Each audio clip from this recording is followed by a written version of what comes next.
So the Ryder Cup's almost upon us, and Luke Donald gets another go as European captain after a brilliant performance from his team in Rome. Same surnames, slightly different team. Here are the 12 players representing Team Europe. What a year it's been for Rory McIlroy, a dream campaign. It's seen him complete the career Grand Slam, win an Irish Open recently in spectacular style, not to mention Sawgrass and Pebble Beach, and now the final thing on his wish list, to win an away Ryder Cup. It's something he's only done once in 2012, and home advantage has been such a big deal that the task facing Europe is an enormous one. It will depend so much on him. He's played 33 of a possible 39 sessions in the Ryder Cup. He's got an excellent singles record, a good foursomes record, a losing four balls record, which might surprise some, but he's sure to play a big part, and he was the top scorer in Rome when he did play all 5 sessions. Expect to see him on day 1, session 1, maybe even match 1 alongside Tommy Fleetwood.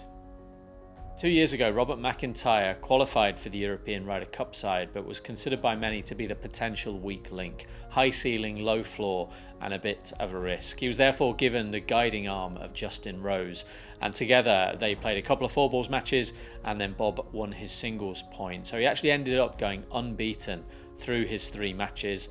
His captain Luke Donald's already said that he's improved so much since then that a different role could be an option, and that could mean his first go at foursomes. It would be a risk, it would mean changing plan from the successful one that worked in Rome, but it's definitely an option now, and as if to emphasise how far he's come, MacIntyre had no doubts about qualification, contended for the US Open, finished second only to McIlroy in Ryder Cup points, and will go to New York now, a PGA Tour winner who knows he can handle the occasion.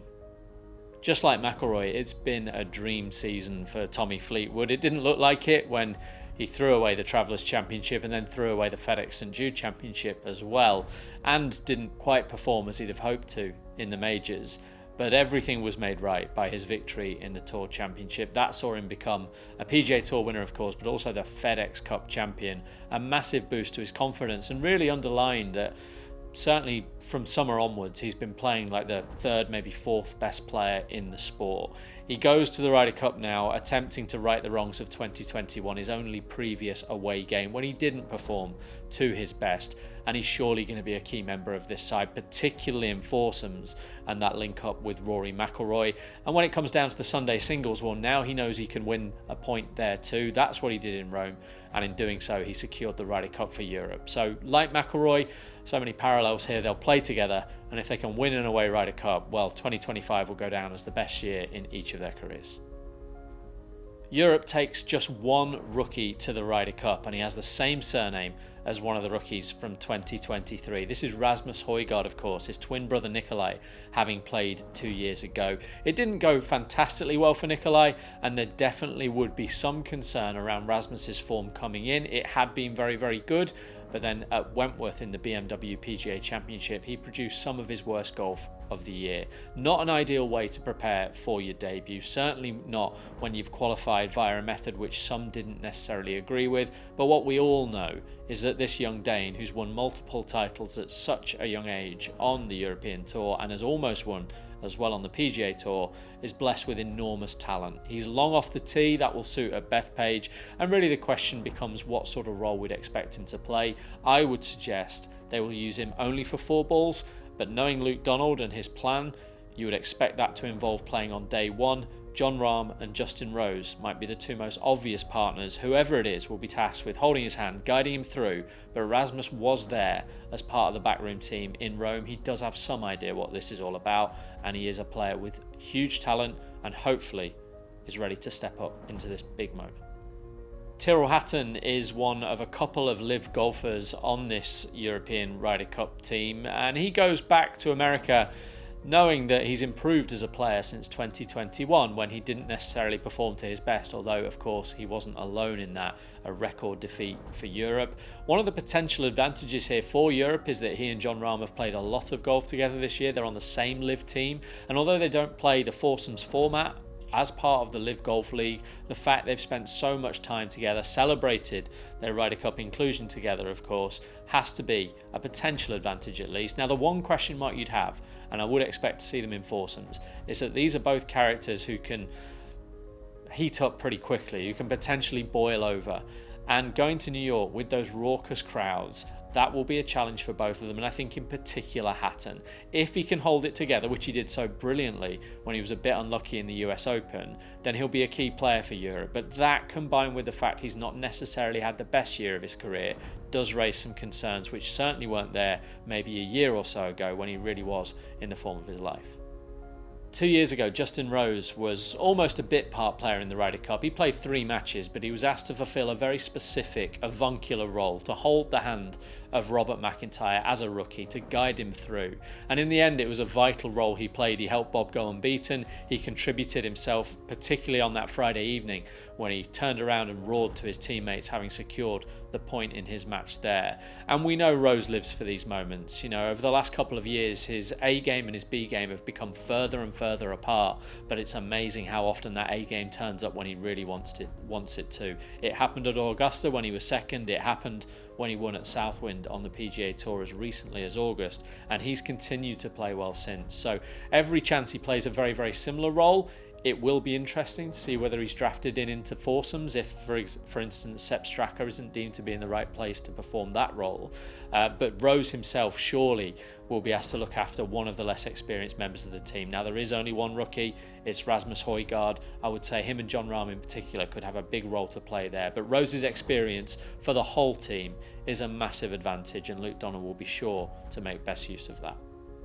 We're on to Luke Donald's wildcards now, and although in Donald's mind I don't think Shane Lowry's inclusion was ever in doubt, some felt that after a quiet summer for the Irishman, he might be the name left out of the team to make room for a real X-Factor selection such as Marco Penge perhaps. In the end, he's gone with experience, and in Lowry, that's the beating heart of that dressing room. You know, his performances in the Ryder Cup haven't always been as he'd expect, as he'd like, but he was standing tall as others faltered at Whistling Straits 4 years ago. And that ability to go to America and stand up to whatever these crowds and whatever the players on the US team throw in his direction is a massive asset for Shane Lowry. He is, of course, a major champion. And yes, he doesn't win golf tournaments as often as he would like, I'm sure. In these moments, I think he's a player you can probably rely on, and certainly Rory McIlroy did when things got a bit tasty off the course in Rome. As far as his playing role, well, foursomes was what he was asked to go and do in Rome. He paired up with Sepp Straka there. Now, there could be a doubt as to Sepp Straka and how ready he is, but Shane could pair with just about everybody. He's straight off the tee. He's a fabulous iron player. He can get you up and down from anywhere, and although shaky over short putts, there's really not many weaknesses in his game, and it's a game that's come good again lately. Sepp Straka was named by Luke Donald as one of his 6 wildcards. That would have been absolutely guaranteed in everybody's minds when he won 2 PGA Tour tournaments from January to May this year. The seed of doubt crept in when he withdrew from the BMW Championship and then finished last at the Tour Championship, but it's since been revealed that he became a father during that period. We can certainly excuse him being distracted from all things golf, and come the Ryder Cup, of course, he'll be ready and raring to go. That said, the one doubt has to be that he'll be one of 2 players here, along with Xander Schauffele, who's in a very similar situation, who won't have played competitively since 2/3 of the way through August. That was a problem for the US team in Rome, actually. Europe were far better prepared, and Luke Donald will want to have a look at Straka, I think, in practice and get a sense of where his game is. He will have a plan B, and that plan B would be to use somebody else in that first foursome session, potentially still alongside Shane Lowry, or go as far as to take both of them out of that, knowing that Lowry's not been at his best as well of late. They will play together, I'm sure, if not on Friday, then on Saturday. They play the same tricks on ball, they get on very, very well, and they formed a good partnership in Rome too. It's just a question of when we see them together, not if. Viktor Hovland plays in his 3rd Ryder Cup, and it's been a mixed bag so far. His debut didn't go to plan, he didn't win a match, but of course he'll have learned so much from that at Whistling Straits, and that's 4 years ago. He's come a long way since. He's become a lot more prolific in winning titles, and it was at the end of his fabulous 2023 season that he was such a key part of Europe's success in Rome. That included a 9-7 record win in the foursomes, and not against anybody, against Scottie Scheffler and Brooks Koepka, the 2 biggest names really on the US side. Scheffler in tears by the end of it, as Hovland and Ludvig Aberg, his fellow Scandinavian, proved such a likeable partnership. Of course, Åberg, 2 years on, is much more experienced, and while Hovland's not had the same level of form consistently this year, he does come into the event in really good form actually, and with his iron play, some of the very best among both sides. He's sure to be a key player again for Luke Donald. Expect him to play early, expect him to play again with Åberg, and from there we'll see. 2 years ago, Ludvig Aberg won the European Masters for his first professional title and was quickly named as part of Luke Donald's Ryder Cup side. This was a couple of months after he'd turned professional. We all knew the name, we all knew the potential, but to see him given that faith from Luke Donald, who said this is a once-in-a-generation player, it was quite something. And then to see him go and break that record with Viktor Hovland and win 9 and 7 against two of the best players on the US team, certainly two of the most qualified. Absolutely extraordinary, and I think almost we take for granted how much he's achieved in a short career so far. Perhaps since then he's not won quite as often as people would like, but he still won a massive event, the Genesis Invitational, earlier this year, played well in the majors, and comes into the Ryder Cup both in good form and sure to play a key role. That role will involve Viktor Hovland again, and the difference really for me with Åberg this time is that whereas on debut when he faced Koepka in the singles it felt like a big challenge, whoever is against him in the singles on Sunday at Bethpage, well, they could well be underdog unless their name happens to be Scotty Scheffler. It's felt all year really, since Justin Rose was second in the Masters, that the European Ryder Cup side was just about set. We'd find out whether Rasmus Højgaard could qualify. In the end he did, but there weren't many questions to answer. One of them emerged in the summer, and that was, can Matt Fitzpatrick find his game again? Because had he not, he would have been left out of this side. His record, 8 matches played, only 1 match won, gives a captain the room to make that decision, even though he is of course a US Open champion and has stacks of experience playing golf on the PGA Tour. To his immense credit, Fitzpatrick played the best golf he's played in a couple of years from May through to the end of August, and that secured his inclusion, despite the fact that he didn't win. He was a permanent fixture, it felt like, on leaderboards, 2 major top 10s, and really answered every question we could ask as to the state of his game. The questions he can't answer until we get to Bethpage, maybe even until we get to Adair Manor in 2 years' time, is that Ryder Cup record of his an anomaly? Is it a freak set of circumstances, such as being paired with an out-of-form Lee Westwood or being left out of the first day altogether in 2016 on his debut? Or does it reflect a problem with the format? Is this simply not his game?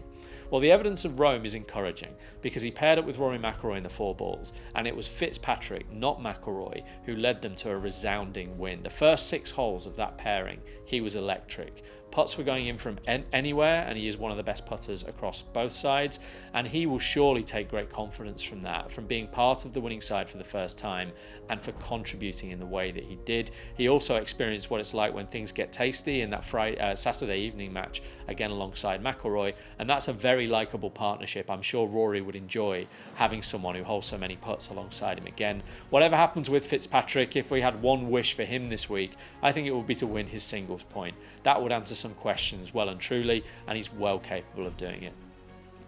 It seems odd to be getting to Jon Rahm as the final name on the European side. That's a reflection of the fact that he was the final player on the points list, owing to the fact he's based on the Live Golf Tour and didn't play as he'd like in most of the majors during the qualifying period. That being said, even if he's not been quite at his best in 2025, even if we say he is not quite the player he was 2 years ago when, just before leaving for Live Golf, he was a key part of European success in Rome, he's still an enormous presence, a fantastic golfer, a generational golfer in fact, and one who lives for the Ryder Cup, just as his predecessors have: Seve Ballesteros, Jose Maria Olazabal, Sergio Garcia, and now Jon Rahm. That's the line of succession in Spanish golf and the Ryder Cup. It's important for Team Europe to have that running through the team room, and it's obviously important as well, wherever he was from in the world, to have someone of extraordinary skill like Jon Rahm. He will pair up with Tyrrell Hatton. As I've said with Hatton, the question mark will be their temperaments if things do get a little bit intense during a foursomes match where you're playing alternate shot and there is no room for mistakes. But Jon Rahm's done everything there is to do in this game, just about, and he'll be ready and raring to go in New York. The crowd certainly won't bother him, and if he can keep Hatton with him, they'll be a formidable foursomes pairing.